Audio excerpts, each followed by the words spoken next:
아프지만 도려내야 아프지만 도려내야. 이런 제목으로 은혜를 나누겠습니다.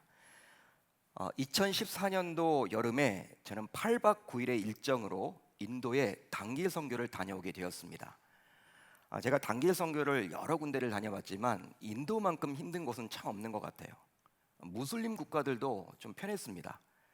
근데 이 힌두교는요, 이 다신교이기 때문에 그런지는 몰라도 머리가 너무 아팠어요. 8박 9일 내내 머리가 아팠습니다. 그런데 제가 가려고 했던 선교지, 즉 인도도 여러분 다양하잖아요. 뭐 북부부터 남부까지 뭐 큰 나라 아닙니까?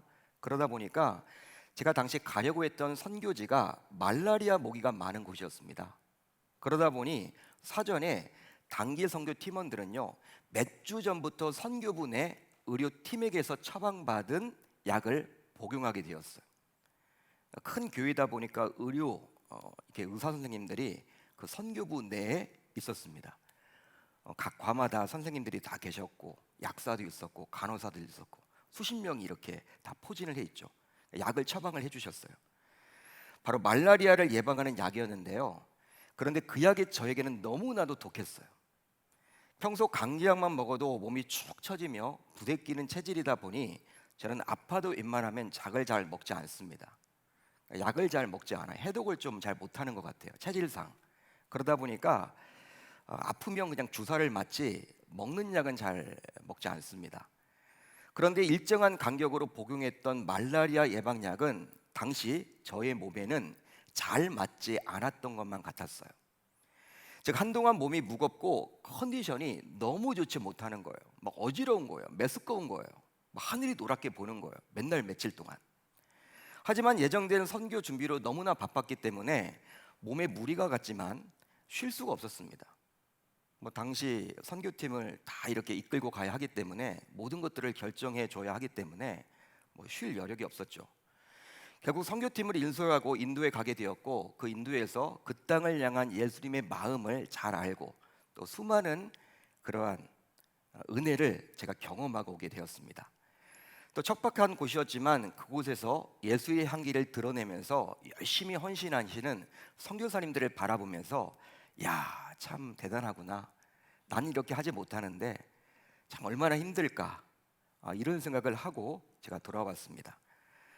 그런데 잘 돌아왔는데 이후에 여러분 저의 몸이 회복이 안 되는 거예요.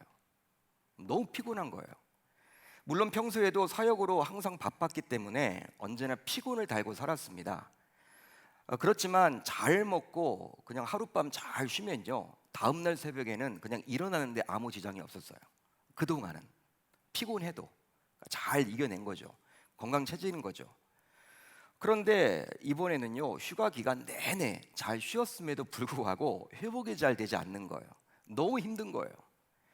그래서 평소에 잘 알고 지내던 집사님이 운영하던 병원에 가서 피 검사도 하고 초음파 검사도 해봤습니다. 그런데 피 검사 결과 간 수치가 일시적인지는 몰라도 정상 범위를 벗어났다라는 거예요. 정상 범위를 벗어났다.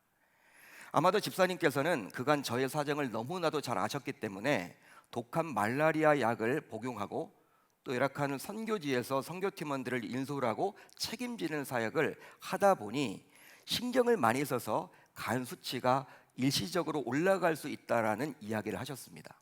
그거 같다라는 거예요. 평상시에 건강했는데 왜 그러겠느냐, 이런 말씀을 하셨습니다. 그런데 피 검사는 그렇게 잘 이야기를 해주셨는데 초음파 검사 결과 이상한 이야기를 하시는 거예요. 바로 문제는 담낭에 이상한 모양의 돌이 보였다라는 거예요. 그러니까 모양이 좋지 않다라는 거예요. 이상한 모양. 그러니까 그냥 의사들은 보통 모양 보고 이야기를 하잖아요. 모양이 좀 이상하니까 그냥 하루빨리 담낭을 떼어내면 좋겠다. 그런 진단과 소견을 해주셨습니다. 내과 전문의였던 집사님께서는 당시 담낭은 췌장 쪽에 붙어 있다 보니 담낭에 있는 것이 만약 악성 종양, 즉 암이라면 췌장으로 전이될 수도 있기 때문에 차라리 담낭 자체를 떼어내는 게 안전하다. 그 이야기를 저에게 해주셨어요. 물론 당시 담낭에 있는 돌만을 떼어낼 수 없다 보니 담낭 자체를 떼어내자는 것이죠. 떼어내자는 거예요. 처음엔 여러분 두렵더라고요. 그래서 뭐 알았다고 하고 이제 큰 병원, 대학병원에 한번 가서 더 검사를 해봤습니다. 여러분 대학병원에 가서 뭐 이제 뭐 초음파뿐만 아니라 CT도 찍고 여러 가지를 해봤더니 동일한 진단과 소견을 제가 받게 되었어요. 그래서 결국 떼어내기로 결단하게 되었습니다. 물론 이제 수술 이후 소화기관인 담낭이 없기 때문에 이제 당분간 음식을 소화하는 데 있어서 지장을 받을 수 있다라는 이야기도 저는 들었습니다. 원래 제가 잘 먹었거든요. 제가 우리 교회 와서 우리 권사님들이 목사님 이렇게 양이 적으세요라고 말씀하시는데 이 이야기를 지금 제가 이제 하는 거예요. 만나는 사람들마다 잠낭을 제거해가지고 양이 줄었어요. 이야기를 할 수가 없잖아요. 신방을 가도 항상 제가 오해를 받는 게 그전에는 제가 잘 먹었습니다, 여러분. 가리는 것도 없었어요. 그런데 이제는 담낭 자체가 없으니까 이제 부대껴요. 많이 먹으면 이해를 해주시면 좋겠습니다. 그러니까 의사를 통해서 담낭 자체가 없기 때문에 이제 뭐 앞으로 이제 양도 좀 줄 것이고 소화가 좀 약해질 것이다. 그런 이야기를 제가 전에 들었습니다. 그뿐 아니라 수술은 복강경으로 하겠지만 문제는 전신 마취를 해야만 하기에 수술에 대한 부담도 제가 가지게 되었어요. 그러니까 전날 밤에 이제 이런저런 간호사 선생님이 와가지고 막 이런저런 막 사인을 하라는 거예요. 저는 못하겠더라 그거 보니까. 목 기원할 수도 있다. 나이가 여러분 아직까지 젊은데 목 기원할 수도 있다. 그러니까 병원에서는 아마 최악을 생각하고 그리 하는 것 같습니다. 그러니까 사인 안 해주면 수술 안 해준다는 것이죠. 뭐 하겠다고 했으니까 다 하긴 했습니다. 그렇지만 역시 두려운 마음이 있더라고요. 실제로 수술한 이후에도 너무나도 수술한 부위가 저는 아팠어요. 뭐 의사 선생님들은 복강경인데 뭐가 아프냐라고 하지만 저는요 무통 주사를 맞았음에도 불구하고 너무 아팠습니다. 또 열이 잘 내리지가 않았고 회복이 너무나 더디어서 참으로 힘든 나날을 보내야만 했어요. 처음에는 수술을 바로 해야 할지 그게 아니면 좀 더 미루다가 통증이 오면 해야 할지 고민을 했었지만 결국 아프겠지만 도려내기로 결심했었습니다. 그러면서 만약 인도에 다녀와서 몸이 아프지 않았더라면 초음파 검진도 받아보지 않았을 것이고 그렇게 되었더라면 이후 어떻게 되었을까 생각을 해보니까 오히려 인도에 다녀와서 몸이 아팠던 것이 오히려 감사하게 여겨졌어요. 그렇구나. 이처럼 우리 몸에서도 상당히 아프겠지만 도려내야 할 것들이 있곤 합니다. 아프지만 도려내야 할 것들이 있다는 거예요. 즉 의사의 소견으로 보았을 때 암으로 발전할 수 있다거나 또 암세포라면 당연히 아픔을 감수하고 수술을 통해서 그것을 도려내야만 하겠죠. 그래야지만 전이가 되지 않고 건강하게 살 수 있는 것입니다. 하지만 아픔이 두렵다고 해서 그것을 그냥 놔두게 되면 어떻게 될까요? 전이가 되어버리고 나중에는 결국 감당할 수가 없는, 손을 쓸 수 없는 지경에 처하게 되어서 결국 사망에 이르게 될 수도 있다라는 사실이에요. 그런데요, 저와 여러분들이 신앙생활에 있어서도 마찬가지입니다. 인생에 있어서도 마찬가지라는 거예요. 바로 우리가 감추고 싶은, 즉 남에게 알려지고 싶지 않은 것들조차도 하나님 앞에서는 철저하게 드러내야 할 때가 있다는 것입니다. 즉 그런 치유의 단계를 거치지 않으면 아무리 신앙생활을 오랫동안 해도 결코 회복의 단계까지 나아갈 수가 없다라는 거예요.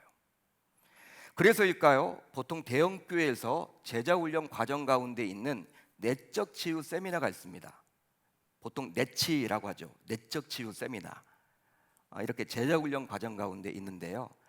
이 내적 치유 세미나에 가보게 되면 신자라고 하면서도 심지어 직분자라 하면서도 수십 년 동안 교회를 출석했던 성도라 하면서도 낮은 자존감으로 인해서 자존심을 내세우며 쉽게 혈기를 부리거나 쉽게 상처를 받는 분들의 경우에는 이 세미나에서 반드시 거쳐야 하는 과정이 있으니 바로 그게 뭐냐? 그런 낮은 자존감이 생기게 된 그 근원적인 이유를 고백하며 함께 기도하는 시간을 반드시 가져야만 한다는 거예요. 그러니까 여러분 자존감이 왜 낮아지겠습니까? 낮은 자존감의 원인이 있다는 거예요. 그게 뭐 태어날 때부터 뭐 가정 형편 때문에 그런 일이 있던지 뭐 어떤 여러분 뭐 자격지심 때문에 그런지는 몰라도 낮은 자존감이 형성된 것들이 분명히 있거든요. 그걸 여러분 끄집어내어서 기도함으로 그리스도의 보혈의 피로 깨끗하게 하지 않으면 이제 온전한 신앙생활이 거의 불가능하기 때문에 이 내적 치유 세미나를 통해서 그 과정을 반드시 거치게 되어 있다는 거예요. 그러니까 내치에 가게 되면요, 다 끄집어냅니다. 태어날 때부터 10대에는 어떤 일이 있었고 20대에는 어떤 일이 있었고 1박 2일 동안 잠을 자지 않으면서 결국 여러분 이렇게 앞에 있는 리더들이 어떤 일이 있었습니까? 10대 때 부모님은 어떤 분이셨습니까? 그것부터 시작해가지고 이 사람의 쓴뿌리 있죠. 그걸 여러분 다 끄집어낸다는 거예요. 비로소 그런 과정을 거칠 때 그리스도를 온전히 받아들일 수 있기 때문에 그리 하는 거예요. 하지만 실제로 대부분의 성도님들은 그런 절차를 밟지 않고 바로 예수를 믿다 보니 쓴뿌리를 안고 신앙생활을 하는 것이고, 그 결과 신앙생활을 하면서도 낮은 자존감이 치유되지 않아서 쉽게 혈기를 부리거나 상처를 입기도 하는 것입니다.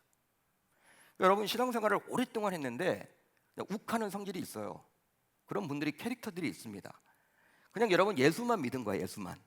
이런 과정을 거치지 않고 예수를 믿다 보니까 이게 치유가 아직 안 된 거죠.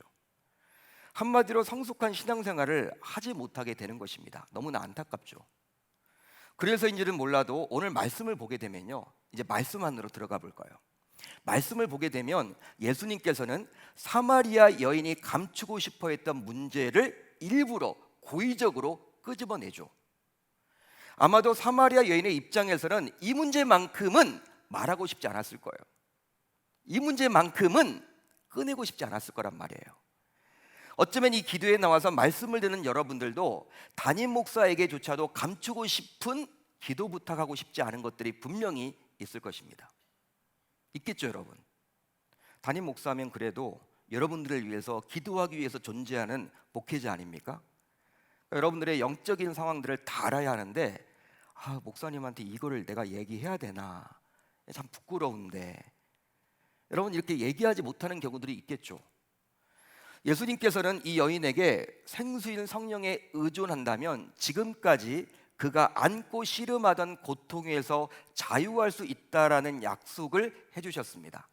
자, 오늘 본문 13절로 14절을 볼까요? 우리 한번 같이 읽어봅니다. 시작.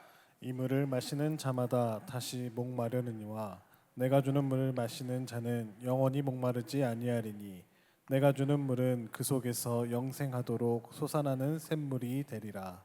여러분, 어떤 말입니까? 세상의 방법으로 결단코 해결받을 수 없는, 즉 목마름을 주었던 그 문제를 해결받을 수 있다라고 예수님께서는 이 여인에게 약속해 주셨어요. 그랬기에 이 여인은 예수가 누구인지 정확하게 알지는 못했지만 이런 예수님의 약속이 자신의 현실적인 문제, 즉 더 이상 사람들의 이목을 의식하지 않아도 되고, 또 이렇게 멀리까지 뙤약볕이 내리쬐는 대낮에 물을 기르지 않아도 된다고 여겼기 때문에 그런 물이 있다면 자신에게도 달라고 요청했던 거예요.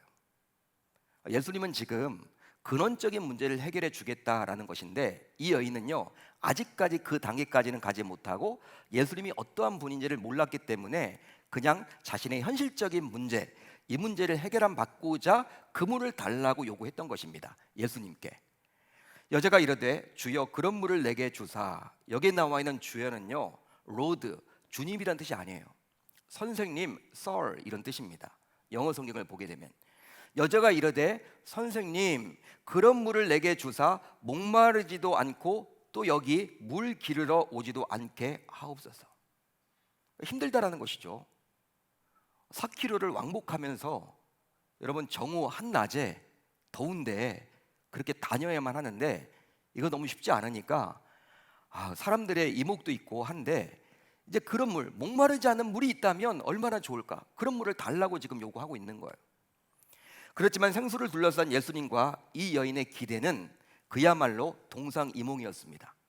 즉 한쪽은 성령을 이야기하고 있는데, 즉 예수님께서는 지금 성령을 이야기하고 있는데, 다른 한쪽은 현실적인 문제의 해결책인 마시는 물을 생각하고 있었기 때문이죠.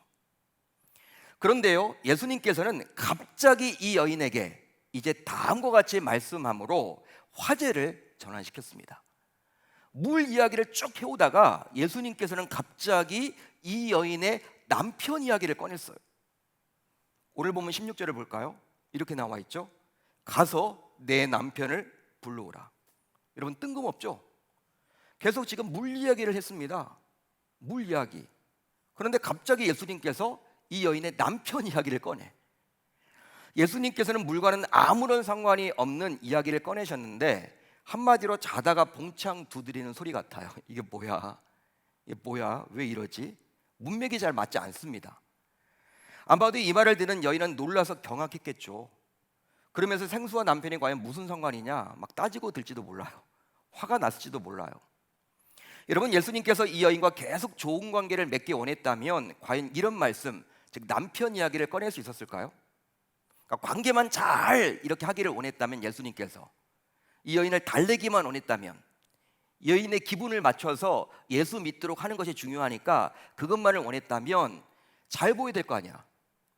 여러분, 이 여인에게 여러분 기분 좋은 이야기만 해줘야 될 거 아닙니까? 관심 갖도록 하기 위해서.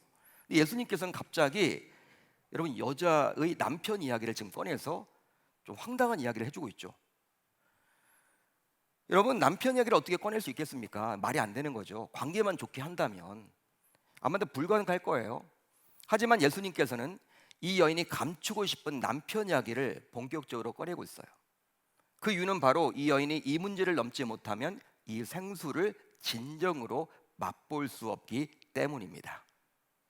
실제로 예수님과 이 여인과의 대화를 통해서 당시 이 여인이 어떤 상황인지를 조금이나마 알 수 있는데요. 자, 오늘 보면 17절을 볼까요? 이렇게 나와 있죠. 여자가 대답하여 이르되 나는 무엇이 없나이다? 남편이 없나이다.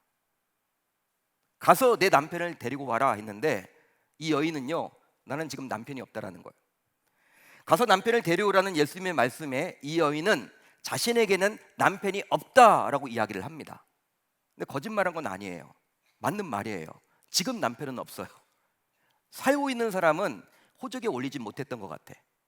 그냥 동거만 하는 거지. 근데 남편은 아닌 거예요. 그러자 예수님께서는 더 놀랄 만한 말씀을 하셨는데요. 그것은 바로 여인이 정말 감추고 싶은, 아니 아무리 가까운 친구에게도 말할 수 없는, 즉 어쩌면 자신이 출석하고 있는 교회 목회자에게도 말하지 못하는 내용이었습니다.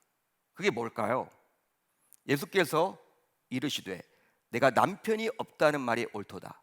너에게 남편 5이 있었고 지금 있는 자도 내 남편이 아니니 내 말이 참되도다. 한마디로 뭐예요? 감추고 싶은 치부죠. 감추고 싶은 치부라는 거예요. 여러분, 여인 스스로 남편이 없다고 말했기 때문에 예수님께서는 이제 그 정도로 해서 그만 멈춰도 좋을 것만 같아요. 여러분, 남편 얘기 꺼냈다가 남편 없습니다 라고 했으면요, 이제 더 이상 안 물어보면 좋을 것 같아. 그 정도까지만 해도 여인이 깜짝 놀랐겠죠? 왜 갑자기 남편 이야기를 꺼냈을까? 여러분, 그러기 때문에 더 이상 안 들어가면 좋을 것 같아. 안 하시면 좋을 것 같아. 그렇지만 이 여인이 그 현실에서 도망치지 못하도록 하고자 예수님께서는 더 나아가서 이 여인의 밑바닥까지도 파헤치셨습니다. 후벼 파는 거예요, 여러분. 이 여인의 지금 심령을 후벼 판다니까요, 여러분. 예수님께서 말씀을 가지고. 그러니까 말씀의 능력이에요. 하나님은 여러분 우리와 진짜 회복하기를 원하세요. 진짜 도려내기를 원하신다는 거예요. 잘못된 부분들은. 바로 이 여인이 남편이 5이나 있었습니다.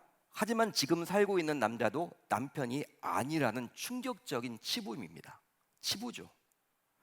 물론 저와 여러분들은 이 여인의 처지를 예수님만큼 제대로 알지는 못해요. 여러분, 지금도 이혼을 5번 하고 여섯 명의 남자와 살았던 여인이 있다. 보통의 여러분들 사람이라고 보진 않겠죠. 요즘 여러분 뭐 아무리 여성의 인권이 강화되었다 있다 하더라도 그런 여자라고 하면요, 사람들이 여러분 좋게 보진 않겠죠. 뭐 연예인도 아니고, 연예인이라도 하도 뭐 그렇게 하진 않잖아요. 당시 여러분 2000년 전입니다. 2000년 전. 여러분 쇼킹한 거죠. 한마디로 쇼킹 그 자체 아닙니까? 여러분, 저와 여러분들은 물론 이 여인의 처지를 예수님만큼 제대로 알진 못해요. 왜 그랬는지, 즉 왜 이 여인이 남편을 5이나 둘 수밖에 없었는지, 이 여인의 과거를 알 수가 없어요. 한마디로 여인의 잘못 때문인지, 그게 아니면 바람기 많은 남자들에게 이 여인이 이용만 당한 것인지 알 수 없다라는 거예요. 단지 우리가 추측해 볼 수 있는 것은 처음 몇 번은 합법적으로 결혼해서 살다가 연달아 남편이 일찍 죽는 비극이 일어났을 것이고, 그 결과 그 이후에는 몸을 팔아서 생계를 이렇게 이어가지 않았을까 추측해 볼 수 있습니다. 이게 합리적으로 추측해 볼 수 있는 것이죠. 그게 아니면 신명기 25장에 나오는 수은법으로 인해서 이 여인은 시동생을 배우자로 두고 살았을지도 몰라요. 실제 당시 고대 근동 지방에서는 전쟁이 끊이지 않았죠.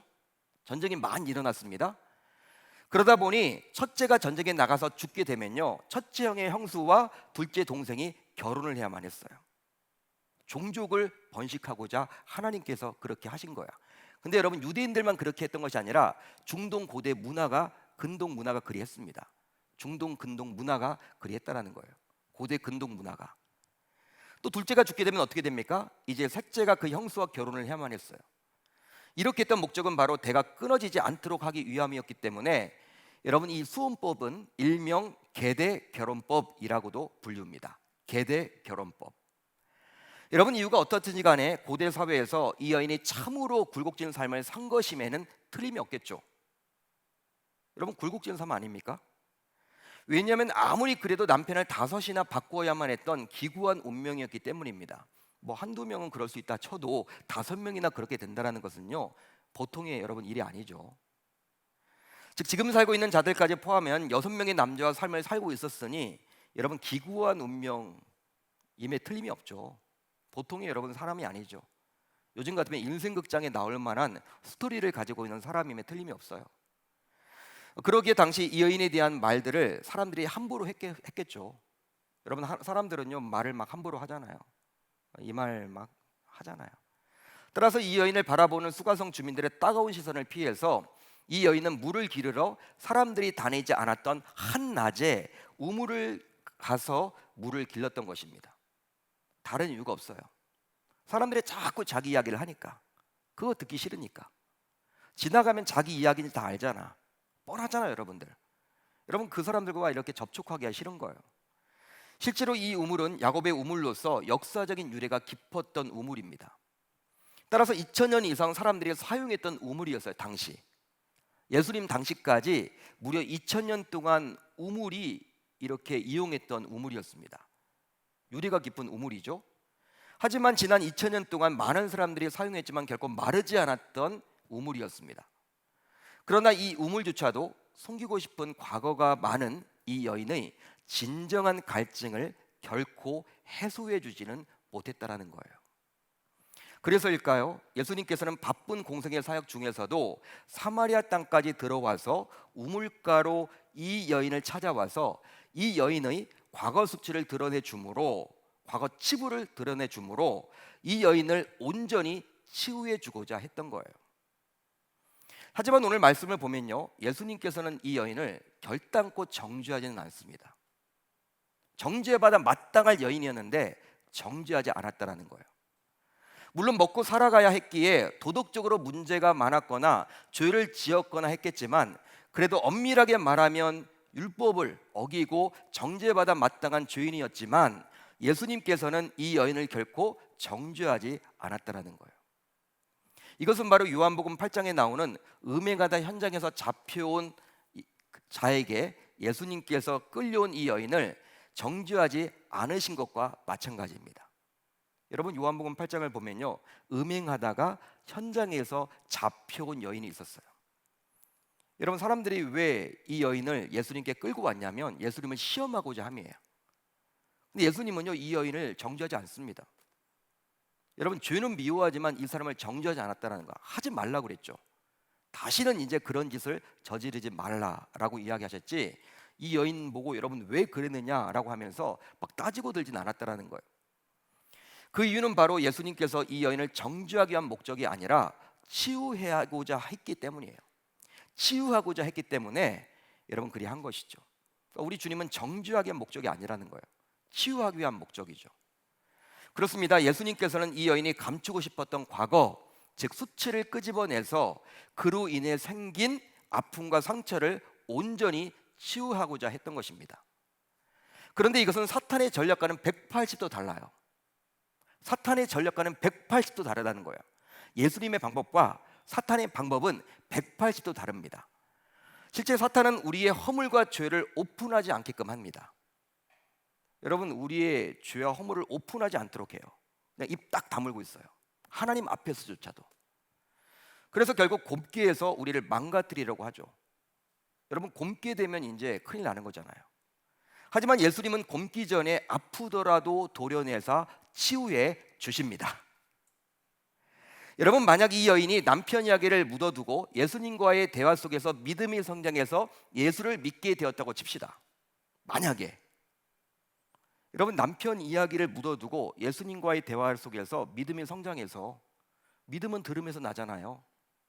여러분, 들음은 그리스도의 말씀으로 말미암는다라고 바울은 말하고 있지 않습니까? 그렇기 때문에 여러분, 믿음이 성장했어. 예수님이 믿어졌어. 그래서 신앙생활을 하게 되었다고 칩시다.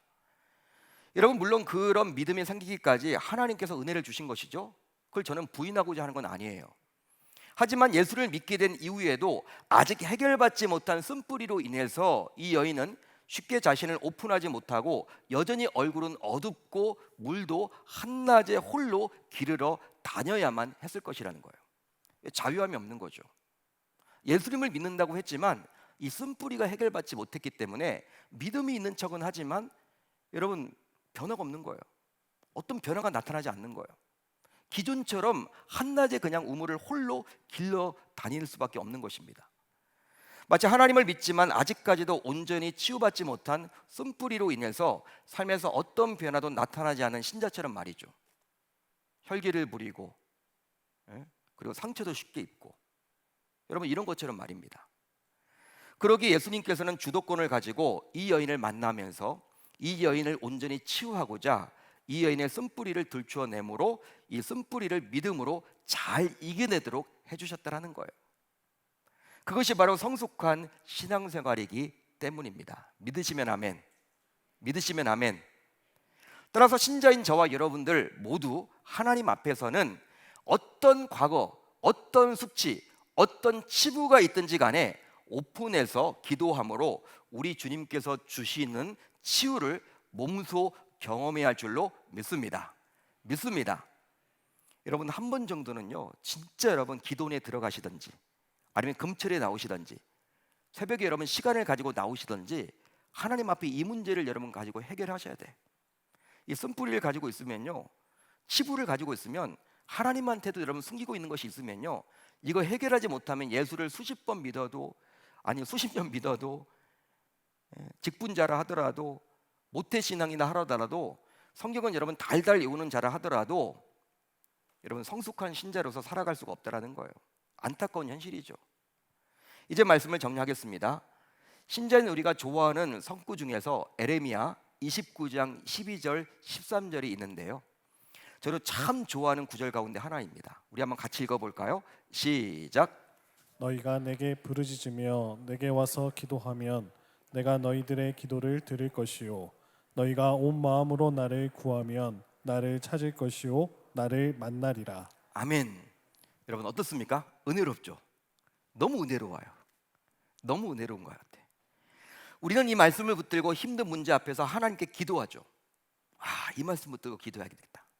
막 적어 놓으시네요. 보니까 이 말씀 붙들고 기도하겠다. 그런데 기도하는 도중에 하나님께서는 우리에게도 이 여인에게 말했듯이 가서 내 남편을 불러오라고 말씀하십니다. 가서 내 남편을 불러오라. 이 말은 뭐예요? 감추고 싶은 쓴뿌리를 들춰내라고 우리 주에게 마음을 주시는 거예요. 야, 너 이거 쓴뿌리 있잖아. 이거 지금 다른 거 회개하기보다는 이거 먼저 회개해야 돼. 이거 먼저 나랑 풀어야 돼.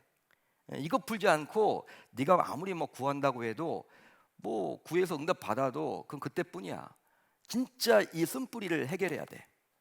이 치부를 네가 감추고 싶은 것, 지가 똘똘 네가 싸매고 있는 것, 이거 지금 네가 좀 드러내야 돼. 나한테는 솔직해지면 좋겠다. 지금 그 말을 해주셔요. 여러분, 그렇게 하신 이유는 바로 우리를 치유하기 위해서죠. 하나님이 그런 마음을 주셨다면. 하지만 그럴 때 우리는 어떻게 합니까? 하나님에게도 마음의 문을 닫아버리고 더 이상 기도하지 않으려 해요. 하나님에게도 마음 문을 닫아버리고 더 이상 기도하지 않으려고 그래요. 하나님이 그런 마음 줬는데도 불구하고 마음을 오픈하지 못합니다. 마음을 오픈하지 못해요. 두려운 거예요, 여러분. 한마디로 육신의 병을 의사에게는 오픈하면서도 영적인 병을 하나님에게도 오픈하기 싫어하죠. 한마디로 자신의 수치와 치부를 오픈하지 않아도 여전히 신앙생활을 잘할 수 있다라고 여기기 때문입니다. 그러니까 겉으로 보기에는요, 그럴듯한 신자예요. 그럴듯한 신자. 그렇지만 어떤 변화가 없죠. 세상 사람들과 별반 다를 바가 없어요. 교회에서는 열심히 해도 밖에 나가서는 동일하게 살아간단 말이에요. 왜? 이것이 치유함받지 못했기 때문에. 하지만 방금 전에 살펴봤던 예레미야 29장 12절의 바로 앞절인 11절을 보세요. 11절을 한번 보세요. 어떤 말이 나와 있느냐? 제가 읽어드리겠습니다. 여호와의 말씀이니라 너희를 향한 나의 생각을 내가 아나니 평안이요 재앙이 아니니라 너희에게 미래와 희망을 주는 것이니라. 할렐루야, 할렐루야. 바로 신자인 우리를 향한 하나님의 생각은 우리를 두렵게 하거나 어려움을 주거나 도망가게 하거나 재앙을 주려는 것이 결코 아니라는 거예요. 오히려 우리에게 평안과 미래와 희망을 주고자 함이라는 것입니다. 오히려 우리에게 평안과 미래와 희망을 주고자 우리에게 기도하라는 거예요. 우리에게 구하라는 거예요. 따라서 우리는 이 말씀을 붙들고 하나님께서 요구하신 대로 순종하사 하나님께 부르짖고 기도할 수 있어야만 하는 것이죠. 즉 12절 13절의 말씀대로 순종할 수 있어야만 하는 것입니다. 왜? 11절에 나와 있기 때문에. 그러니까 하나님께서 우리에게 오픈해라. 너 쓴뿌리 있잖아. 나에게까지 왜 속이려고 그래? 너 치부 있잖아. 너 수치 있잖아. 그 문제 해결하지 않으면 너 온전한 그리스도인으로 살아갈 수가 없어. 물론 뭐 신자로서 예수님 믿어지지. 그렇지만 어떤 변화가 없어. 너 동일하게 한낮에 우물물을 기를 수밖에 없는 것이고 사람들을 피해 다닐 수밖에 없는 거야. 자존감이 낮아져서 그렇게 살아갈 수밖에 없는 거야. 여러분 자존감이 낮는 분들이 자존심이 또 세잖아요. 고집이 세잖아. 여러분 또 상처도 쉽게 받아요. 그런 삶을 여러분 왜 그리스도를 믿는 사람들이 왜 그런 일이 일어나야 하느냐? 이건 여러분들 쓴뿌리가 치유함받지 못했기 때문에 벌어진 현상이에요. 예수님께서 여러분들 이 여인과 그냥 관계만 잘 맺기를 원했다면 남편에게 꺼내지도 않았어요. 일부러 예수님은 찾아가서 그 이야기까지 꺼냅니다. 왜? 관계 회복도 중요하지만 이 여인이 예수를 온전히 믿어서 이제 자유함 속에서 제대로 살아가기 위해서는 변화가 주어지는 그런 환경 속에서 제대로 온전하게 살아가기 위해서는 그 쓴뿌리가 반드시 해결함 받아야 하기 때문이죠. 그러기에 이제부터 하나님께서 우리의 치부까지, 우리의 수치까지, 우리의 쓴뿌리까지 정말 내가 오픈하기 싫은 그 부분까지 드러내라고 요구하실 때에는 그것조차도 우리가 잘 되도록 하기 위함임을 기억하고 평안을 주기 위함이고 재앙이 아니라 평안을 주기 위함임을 기억하며 쉽지 않지만 순종할 수 있어야 할 줄 우리 주님의 이름으로 축원합니다. 축원합니다. 여러분 한번 진짜 예수 믿는 거 제대로 믿읍시다. 제가 말씀드렸죠. 어제부터 5일 동안 살펴보는 이 신앙의 여정. 여러분 이 수가성 여인은요 어떤 의미에서는 불신자와 같아요. 불신자가 예수님을 만나서 어떻게 나중에는 변화된 인생이 되는가. 여러분 이런 과정을 우리들도 다 동일하게 겪어야만 합니다. 여러분 한 단계라도 건너뛰게 되면요 문제가 생겨요.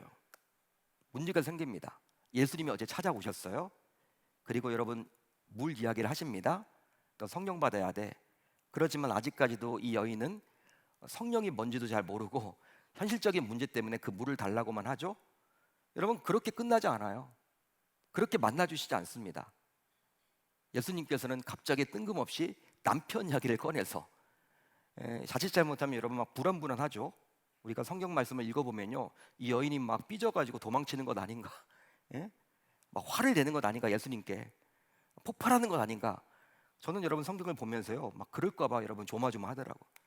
결국 여러분 이렇게 나중에 치유에 가는 과정을 통해서 우리가 정말 하나님의 일하심을 보게 되는 것이죠.